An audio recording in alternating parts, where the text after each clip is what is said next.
Hello, everyone. Welcome to My Steps to Sobriety with your host, Stefan Neff. I'm here and have the great pleasure to bring a new guest on. This guest is Clarissa Kristjansson from the very top of our world, the very opposite side of where I am here in little New Zealand. Now, she is way up from Stockholm, and I've got her on my show today, and she will be shedding light on the mystery that is out there, this strange thing called women. And we men, we love women to bits. After all, we marry them and we promise that we are there for them. But then from now and then, they change color, a bit like a chameleon. And they change, especially sort of around the late 40s, early 50s. Suddenly, there is something that was never mentioned in the marriage contract, something called menopause.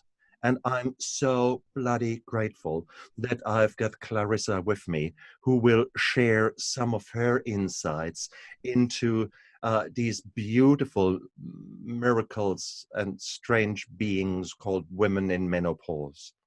So Clarissa, thank you so much. Thank you so much for coming on and helping me a bit to understand, because I'm a simple man and I often struggle. And for that matter, so does my wife. So I'm more than interested. Clarissa, welcome. Stefan, thank you so much for having me as a guest on your show. And I hope I can shed some light on women in this time of their life and, why, maybe steps to sobriety are really important for them too. That is so true, isn't it? It is a wonderful thing to be out there, to be married and to be together, but life is constantly changing, the pressures are changing, and things are fluent out there. And alcohol, often enough, when we start off young, alcohol is a beautiful thing where we all enjoy it. And it has benefits. The inhibitions go, and you suddenly are the life of the party, and you can dance, and you can meet the girls, and the girls can meet the boys. Yes. So a little bit of Dutch courage. Well, there's not necessarily something too wrong with that, but often enough, it doesn't really stay with that, isn't it? And out of one little sip goes, one little bottle. The old joke: what do you do with leftover wine? The answer is, sorry, I don't understand the question. What is leftover wine? You get the idea. In your life, have you enjoyed a drink? Have you? Oh, yes. Oh. Okay. What would I say? I was a very typical corporate woman. Yeah. So, yeah. And indeed, in your field, was alcohol part of the bonding ceremony?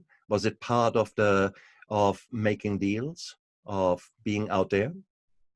Totally. I think every single work event involves alcohol.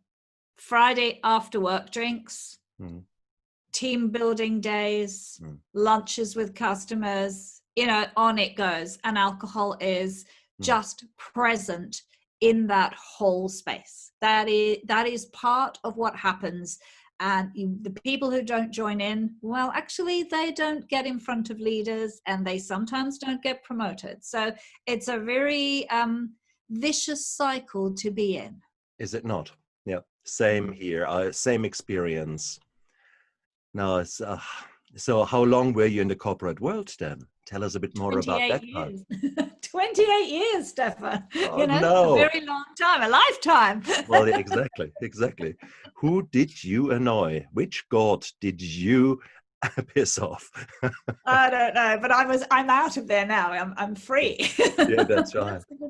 But I'm sure there is actually something there in the story from corporate 16 hours a day and then some to now your new life.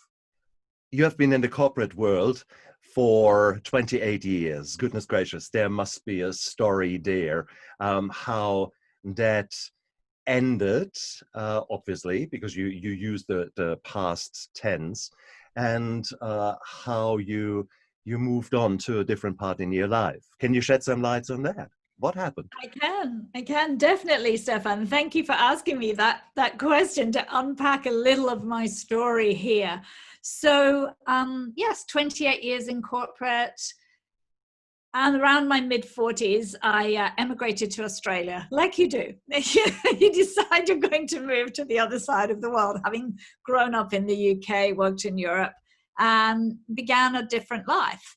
Very stressful. It is very stressful to be a single mother, to work in a senior corporate role, and to be that midlife woman who is going through a massive change that we call the menopause, that most of us kind of sleepwalk into. You know, like a lot of my clients, like a lot of women I meet around the world, our actual understanding of what we're going to go through is very low. So we power on. We're on a conveyor belt. And women are really today trying to be it all and do it all and live up to a lot of what is the shoulds, the musts, the oughts, the God, what I call the smog in their lives, you know. It's sort of like Lovely put. Lovely. You imagine you're just in this and it gets too much, you know, and eventually I burnt out.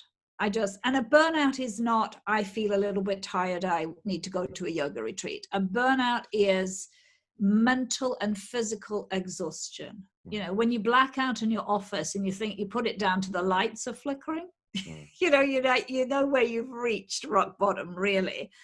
And you are coming home, you're really tired.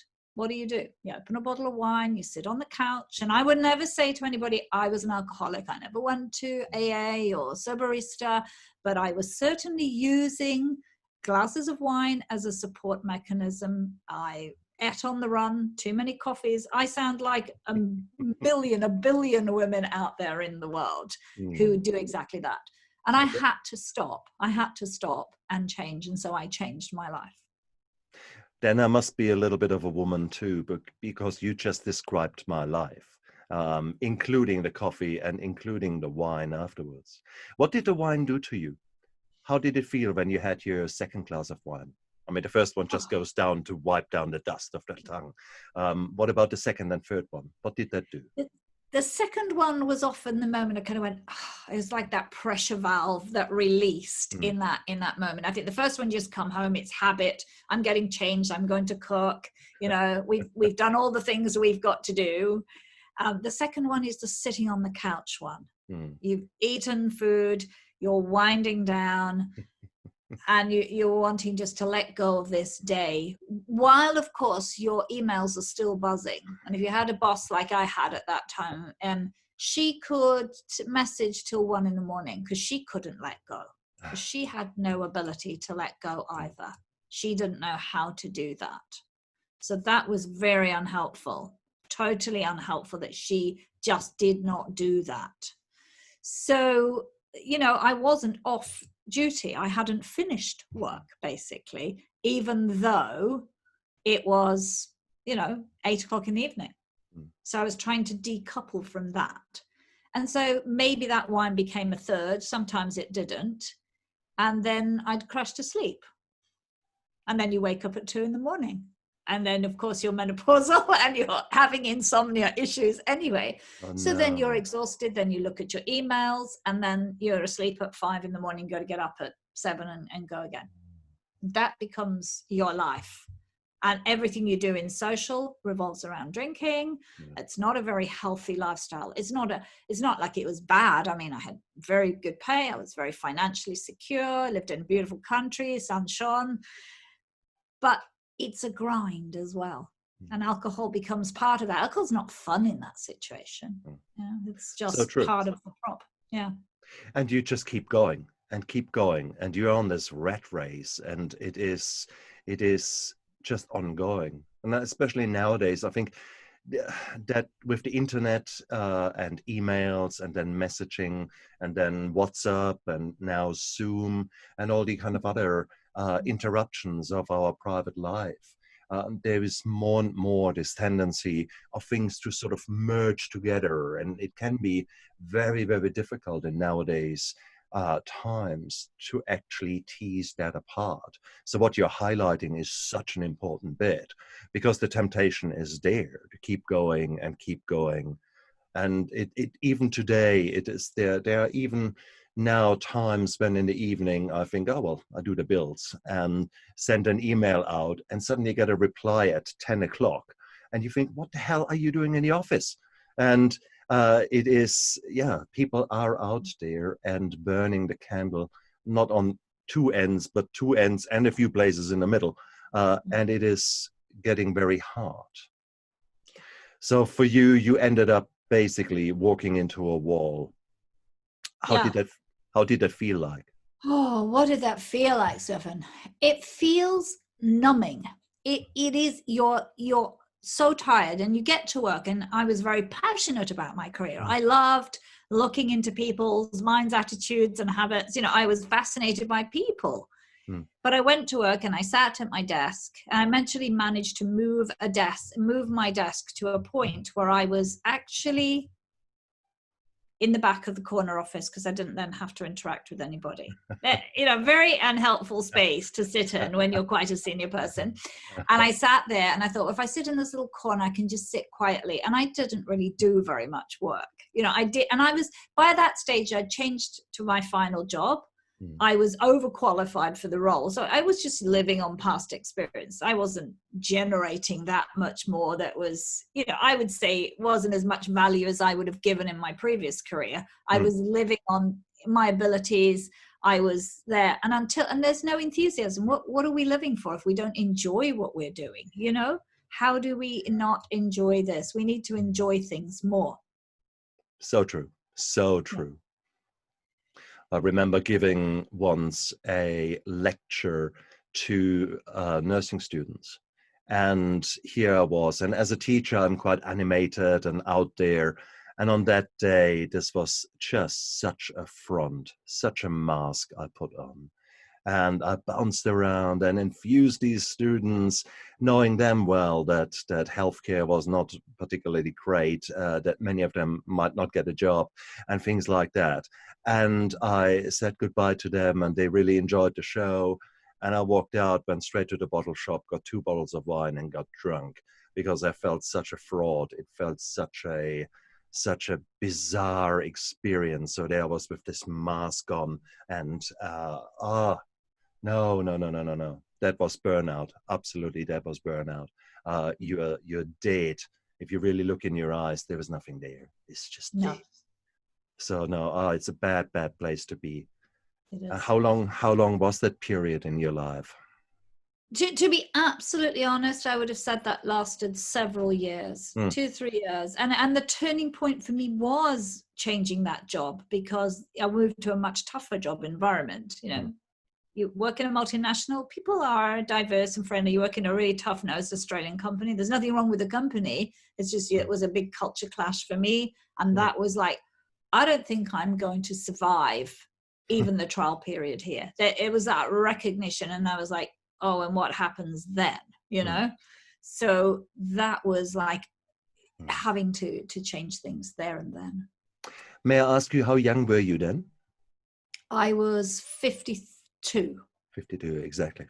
So, and may I ask a very, very personal question? When did your menopause start? When did your sort of hormones started to play around and change? I would have said I was probably around 44, 45. All right. Okay. Yeah. So you managed somehow to hold on to with the last strength, leaving already a few fingernails somewhere there. But you hung on there through the menopause, through being a solo mom, through all that. No surprise that you were in the place you were. Yeah. Goodness. Exactly. And then in Australia, you had the social isolation. You didn't have family, friends, everything there. You were in a new country, new place. And what do? Well, you drink. That's what I would have done. And you join in with other people. Exactly. And drink is the vehicle with which you join in. That is the vehicle you're using to join in. Absolutely. Because it creates a bridge for you to do that. But by that time, you were already in such a place, actually a very good place. You might not have said it then, but I think you might say it now because you were so out of your comfort zone that even you, in your haze, recognized, hang on, that can't continue like that. Was there then one episode, one day, one experience that brought it all home to you?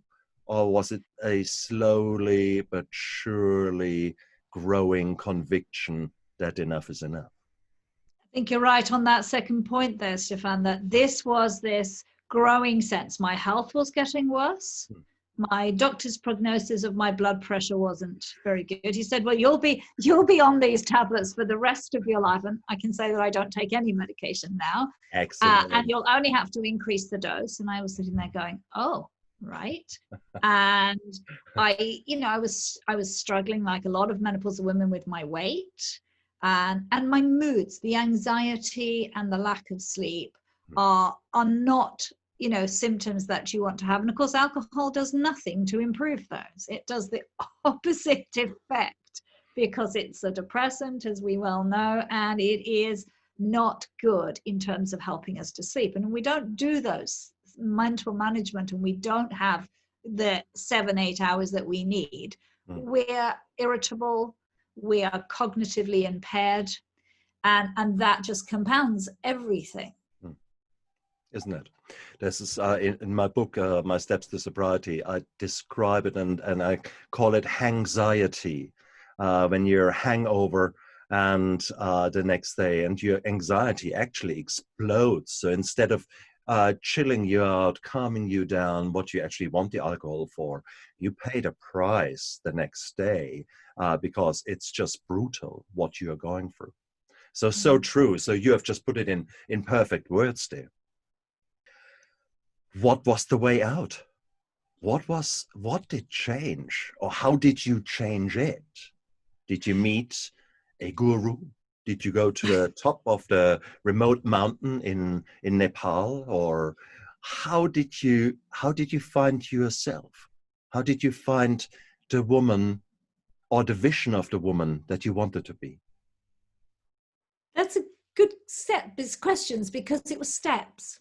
It's steps along the way. And it started with a very interesting meeting that had absolutely nothing to do with what happened afterwards. But I met a woman at a conference. She was giving the talk. And I was inspired by her energy. And as we do, we Google the person. And it said that she belonged to something called Open Ground. And this was the thing she did. And I was like, what's Open Ground? Well, it turned out to be mindfulness-based training. And their headquarters was in the suburb next to mine. I lived in Bondi Beach and they were in Wake because sometimes the universe is just there for you. And I went to the class that started the following week. So I enrolled and got a last minute slot. And it was there that I suddenly realized that I wasn't alone, that the way I felt about the world, that the way I was experiencing the world with so much stress, so much anxiety, I wasn't alone. There was a whole group of people whose problems sometimes were much greater than mine. I was a very privileged person to sit there. A lot of these people had been through a lot more than me. And that began a journey where I first actually did the training there, then became a mindfulness practitioner myself. So I joined a group that flowed from that group and went on a 3-year training to become a certified mindfulness practitioner. And it was towards the last part of that training, there was a lot of intense immersion in yourself that my mentor turned to me and she said, did you skip the bit on self-compassion? And I went, no, I've done that. I've done that part of the training. She said, I don't think so. She said, there's something really missing in what you're communicating here. She said, I think this is where you need to do more work. And so I had to go back and really work on those modules, quite parts of that training intensely. So I realized that I was nowhere near actually having any sense of what it's like to love yourself. And then that flowed onto everything that I did in life. You're laughing, but I was kind of like a bit stunned when she said that to me. Yes, but that is us. That is us as corporate beings, as type A people, as doctors, being out there, always there for someone else, always there for the family, for everyone else but yourself. And it's just amazing, amazing. It is just, I see so many stories that are exactly like yours, and your story reflects perfectly mine, because it is sort of, when will we look after ourselves? And we don't until we actually crash, until we actually hit a wall. And it's sad to see, but sometimes karma or the gods or God or whoever is out there, sometimes just says, come on, enough is enough now. Kaboom. And then something happens and people sort of think, bloody hell, what was that? And then if the gods smile, then actually suddenly a course like yours come along, or rehab if alcohol was the predominant factor, or many other things. There needs to be some catalyst, something that opens your eyes. And I'm so pleased for you that you have found that. A 3-year journey. Wow. Was that a sort of a weekend training, or what did you do? So we did sort of intense immersions with series of modules, and then in between, so we didn't immerse for like 10 days at a time with the teachers, and then we would then come back, and then we'd have work to do all the time, and we had to learn to teach other people how to do mindfulness, and then your mentor would work with you, and there was a lot of reflective work of diarizing, not, I did this, but what did I feel? So we're all going down into those deeper feelings that are part of that. What is emerging underneath for you as you go through this process as a human being? And that for me was the catalyst to change. And that's beautiful, isn't it? Emotions. When I was in rehab, for a month in rehab, that was the most dreaded lesson or part of the day. It was 10 o'clock in the morning, emotions. And what you do is you sit in one big circle. No one is having any sunglasses on, no hats, no nothing in your hands. And initially no one is talking, because it's all about your emotions. Now, where I came from, you don't talk about your emotions. Exactly. Corporate world, yes, how do you feel? Well, you're right, as if. So no, it was the most bizarre thing. But once it started, the fireworks were going. And some people were crying, and the anger came out, and suddenly emotions came out where you thought, bloody hell. And it is what it is. These emotions are bottled up in us, and to learn how to recognize them, and to learn that this is normal, that these emotions are there. Some of them can be beautiful and helpful, and some of them can be so destructive. But they are all there, like it or lump it. So what the hell do you do with them? And to actually have a 3-year training, bloody hell, that should be mandatory for every 18-year-old. They should add that onto the school curriculum as mandatory. I think we would all be so much better people. We would definitely. I sent my son to mindfulness training as well. Excellent. Not for 3 years, but he went to a less intense group with a lady who was very kind, because I said he's very anxious about life, and so he has those practices in his life, and he knows to seek counseling when he's feeling overwhelmed, rather than allowing that to be there. So that has been my gift to him on this journey as well. Oh, beautiful. I'm so pleased for your son, man. Oh, that is great. Wow. So you basically you tasted the new freedom, you tasted your new life, and thought, wow, I can do something there. But that was still when you were Bondi. Yeah. Bondi Beach. For those of you who don't know, please go there and check it out. One of the coolest beaches in Sydney, in Manly, shall I say? So opposite Sydney, really. Yeah. So beautiful, but that is rather far away from Stockholm. How, how did that all come about then? Well, some of it came about because my son decided that he would move to live in the Netherlands. He decided he didn't want to continue being in a university student in Australia, and he moved to live in Leiden.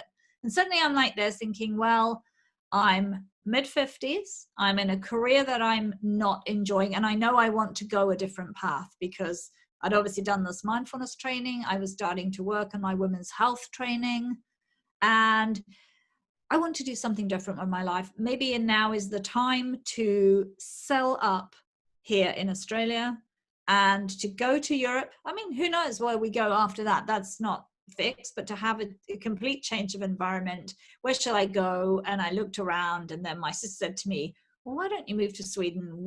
Our mother was Swedish. We know this part of the world. Yeah. Why don't you go there for a bit and decide what you're going to do? So that is how it unfolded.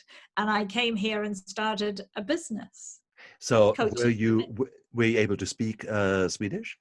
Yes, I speak Swedish fluently, but I coach internationally anyway. Mm. So that's kind of like, so I spoke Swedish, though people would say to me, where do you come from? And I'm like, well, I kind of come from somewhere in the world. But okay, so that made life easier, yes, obviously, rather than going there and working with the 200 words that you remember from your childhood. yeah. So no, that's beautiful. Oh, excellent. So did you then find straight away a job as a, well, how do you describe yourself now? Are you a mind coach? Are you what would you entitle yourself? Well, when I'm working with menopause women, I'm a menopause transition coach. But I think transition is the word. I'm helping women in transition. So often these women are 40s and 50s. Yeah. They are in huge transition in our lives. Our parents are getting older. We may become the carer of the people that cared for us. And their journey as they depart this world. So there's a big change in our relationship. There's changes in our relationship with our children. They become teenagers, and then they go out the door, and we become empty nesters, which opens up interesting relationship because we're very good at running on Excel spreadsheets. Life is happening, and then suddenly here we are, and then we're changing in our bodies. So in this time of life, we are going through massive transition. So women may come to me because of menopause issues, but what we really end up working with is navigating the transitions of this life so that we are building good foundations in our health, because women are unaware of the fact that the thing that's going to kill them is cardiovascular disease, osteoporosis, Alzheimer's. Unfortunately, we're over-indexed because of hormonal changes for those things. And we also need to change a mindset. What works at 30 doesn't work in your menopause, and certainly won't serve you when you're like me, about to turn 60. We need that support in who am I? What do I want to be? What do I want for my life? It doesn't have to be as crazy as mine. You don't need to move around the world and throw everything up in the air, but we do need to address the things that have changed in our lives, our relationships, what we want from our life, how we want to work and live. So that's a lot of what I'm actually working with women on. So to paraphrase, you really hold a mirror in front of their face and show them what really is going on, whilst they, like me, are waking up in the morning and going half asleep into the bathroom and look into the mirror and sort of think, who the hell are you? I don't know you. I'm 21 in there. So, and that is the problem. We don't feel our age. You remember that film when it came out, and suddenly you realize, wow, that was 30 years ago. So there are a lot of things that are happening. You're quite right, and it is hard. It is hard for me as a man, and I say that because we are not as hard hit by the hormones as you poor women are. Having said that, there is a menopause in men as well. We can very much go through some dramatic times there, and the kind of quotation mark midlife crisis. It may very well have to do with hormonal changes, testosterone dropping, suddenly boobs growing, and you think, what the hell? Yeah. So there are hormones at work, boys. Listen up. So it is, if you are feeling different, then that is very real. That is not an imagined kind of state. No. Out of interest, do men come to you too? I have helped a lot of men to do things like sleep better and manage their anxiety. I have had a lot of men who are midlife who have maybe not slept properly for 15 years. Absolutely, yeah. And I have done a lot of mindfulness coaching with them to actually work through it. A lot of it is, how do we say that in English? I need to show up so much and win. The Sweden have a great word. It's called prestatera. I need to present myself all the time. And a lot of that drives the underlying anxiety that we're not good enough. And when we're not good enough, in our heads, we think, did I close that deal well enough in night? Have I done all the things I'm supposed to do? All the same things. Women are folding laundry at 1 a.m. Men are running around wondering if they did their sales closure well enough and whether the customer's happy enough. So much garbage in our heads. And so that goes on till 1 a.m. We crash asleep, or we're waking up at 4 a.m. and we can't get back to sleep. And we're exhausted until we are sort of stumbling through life. So yes, I have coached a lot of men in those kinds of spaces. Good. Thank you. Because if you actually break it down into small, manageable steps, then you essentially realize, hang on, this is actually all pretty much a blueprint for living healthy, dealing with the menopause, dealing with stopping alcohol, so being sober in sobriety, and starting to finding your new life. They are actually very, very similar things. You look at the hydration, you look at your nutrition, you look at your sleep, all those things that you will highlight. Having said that, well, mind you, I was about to say you don't get the incredible mood swings, but we do get them as well. You get them, of course, you get them very much so in your early sobriety. You get the sweating, you get the withdrawal that often can lurk around for weeks and months. So the classic opiate withdrawal and the hardcore alcohol withdrawal, that's about a week or thereabouts. But then there is the protracted kind of ongoing, not so nice times. So they can be very, very similar to what you describe as the menopausal symptoms in women. Yes. What intrigues me, you are describing the way you help women as a transition coach.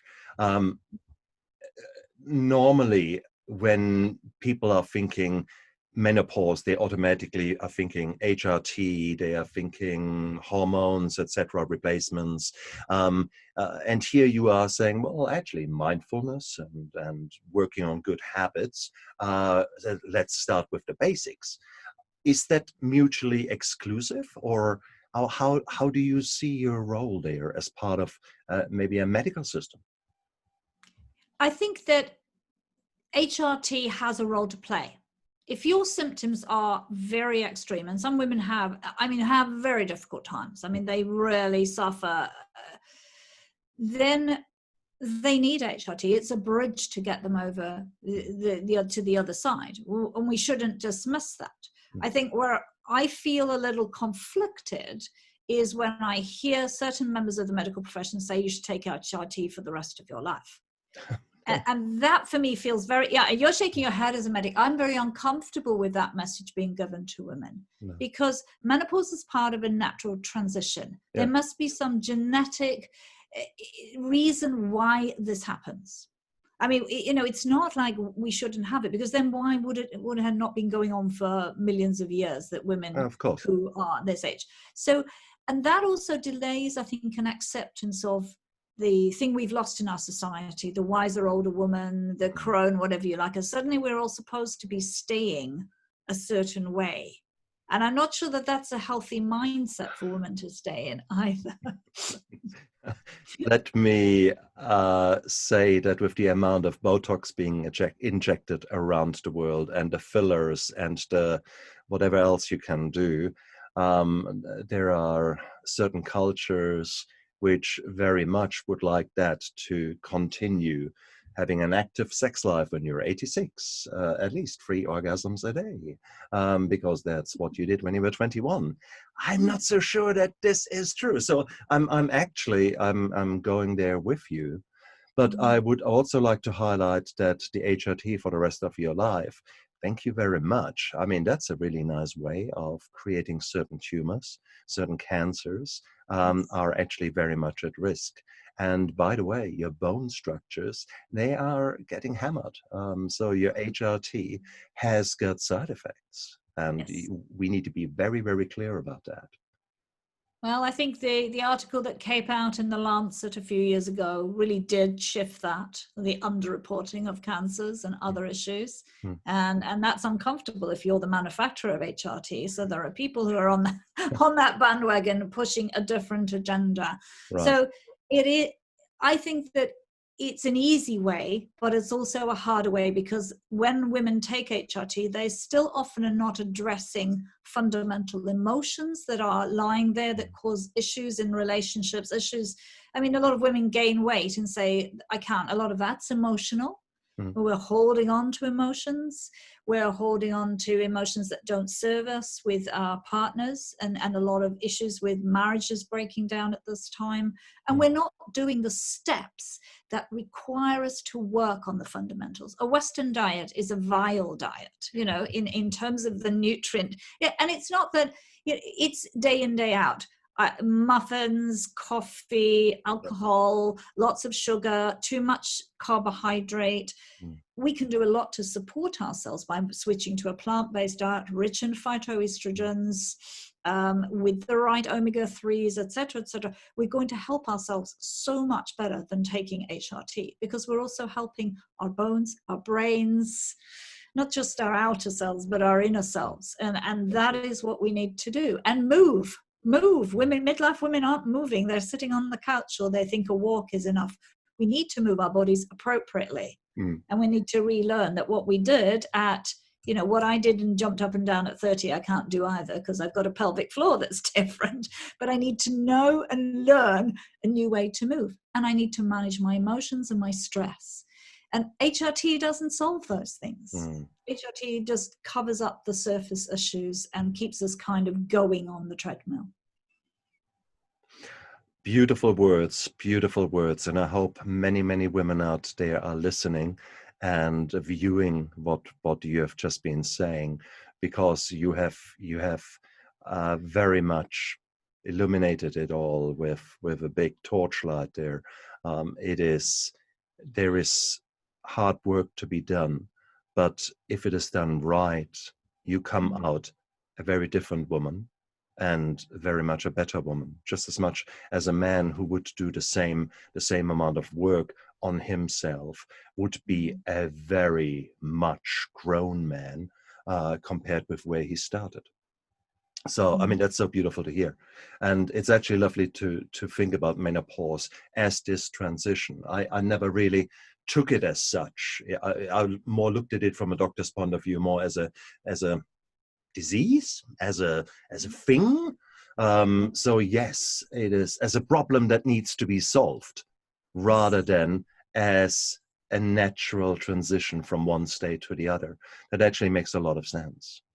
It might not be what women want to hear, because in their mind they might very well not be ready for that. So what do you do if you have got a really good friend and she very much chases her youth, and you see that the wrinkles are gone and her bank account is a little bit lighter by several thousand because she did the cosmetic surgery, and she has got a boyfriend who is 10 years younger, and so on. You get the picture. It's very easily to paint. Yeah. It's a very common picture, unfortunately. But now it is your friend, and you feel that it is appropriate that you that you share your wisdom, what would you tell that friend? I think we start with her about how she feels. What is she like? Is she happy? You know, is this life giving her what she wants? Because we all want to be happy. It's that underlying space. We're trying to unpick, you know, what is it in your life? How's it working? I often do tools like the wheel of life. Where are you putting your energy in the different spaces of your life? Where would you like it to be? Yeah. You know, where's the mismatch? What does your ideal life actually look like in your different areas of your life? And then we start to see, if we can see the mismatch, we can see the differences between where we are and where we really want to be. And then we talk about how the steps in different areas of our life can change. But we need reflective space. We can't, you know, we start from where you'd like to be. And those questions like, what do you need? And we need to ask ourselves, what do I need? Not what other people want me to need, but what do I need? Interesting. Had you asked me the same questions when I was still drinking and I was still out there in my rat race, I would have looked at you quite blank and would have said, what do you mean? I've got everything. Here I am. I'm so successful. And it's hard. It is hard. Do you use a 2x4 and sort of gently knock on someone's head from now and then and say, look in the mirror? what do you... I think we often, you know. You must be screaming in your head sometimes when you see what is in front of you. But sometimes people have to often come to a juncture in their life, and that's often what happens to us. Something goes wrong, and that unfortunately becomes the trigger for the change. Another person can't actually bring you to knowing you need it. It can be a marriage breakdown. It can be like now, during the times we're living in, a lot of people are really concerned about their careers. Maybe they're going to lose their jobs. They don't know what's going to happen. Maybe you've been very unhappy with your job. Yeah. And or you have some sort of sense that you really don't feel well. So a lot of women get burnouts, or they have to leave their jobs because of their symptoms. It has to be a trigger for us as humans to wake up. We've had 1 million health messages poured over our heads over years and years by governments, doctors, heaven only knows, every health coach on the planet. But they wash over us because we don't identify with those personally in our lives. So people who come to me have hit some kind of a wall or an issue. They haven't necessarily, and that is the trigger for the conversation to be about, how do you want things to change? Beautiful, beautiful. How do people find you? How do you, there you are as a woman working your 9 to 5 or 9, your 7 till 9 job, I should say. And then just being exhausted at home and has enough. How do they find you? How do they know that you are there? Well, the good places to find me are places like LinkedIn, where a lot of my target women are, because I'm very active on LinkedIn. You'll see me on video there. Yeah. I also have a website. I'm active on social, but if you found me through social, you would then find me and go to my website. I have a website, which is my name, ClarissaKristjansson.com. And there you can read about my programs. You can listen to my podcast, and you can get in contact with me. Can you teach me a bit about your programs? They're actually quite intriguing. I need to know more. Come on, tell me. So I have an online program that women can take with we do some coaching in that program in a group. I do a lot of one-to-one coaching with women who want to coach. You can coach with me for 3 months, 6 months, or a year. Oh, beautiful.